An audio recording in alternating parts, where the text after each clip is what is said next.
ஒரு திருமண விழாவுக்கோ அல்லது பூப்புனித நீராட்டு விழாவுக்கோ அல்லது தமிழர் எந்த விழாவுக்கு சென்றாலும் பெண்களுக்கு தலையில் பூச்சூடி செல்வது மிக அழகான விடயம்.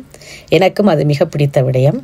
ஆனால் திடீரென்று ஒரு பூமாலை கிடைப்பது என்பது கடினம். அதுக்கு முக்கியமாக வெளிநாடுகளில் எங்களுக்கு அது கிடைப்பது கடினம்.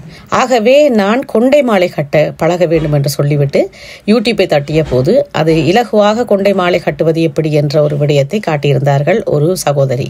அவரை பின்தொடர்ந்து நானும் கட்டி பார்த்தேன். மிக இலகுவாக இருந்தது. இதற்கு ரோசா இதழ்கள் இருந்தாலே போதும்.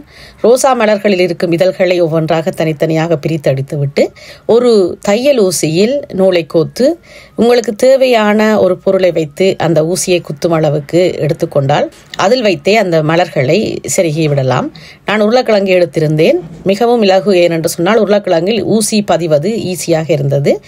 ஆகவே உருளைக்கிழங்கில் அந்த ஊசியை கொளிவிட்டு இதழ்களை சுருக்காக பிடித்தோ அல்லது மடித்தோ இதழின் உள்பக்கம் வெளியில் வருவது போல வைக்க வேண்டும். அதாவது பூவின் உள்பக்கம் இருந்த இதழ் வெளிப்பக்கமாக வைத்தால் அந்த அழகான ஒரு மாலை கிடைக்கக்கூடும். நானும் அப்படியே செய்தேன்.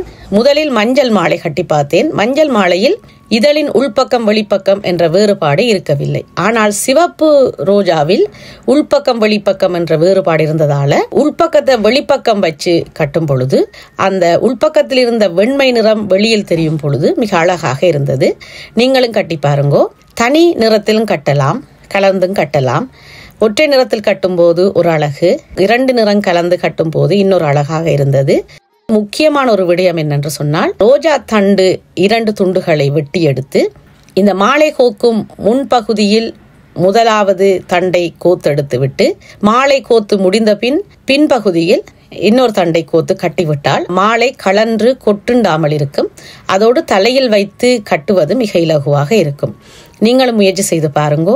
என்னுடைய இந்த காணொளி உங்களுக்கு பிடிச்சிருந்தால் உங்களுடைய பதிவிட்ட உள்ளிடுங்கோ.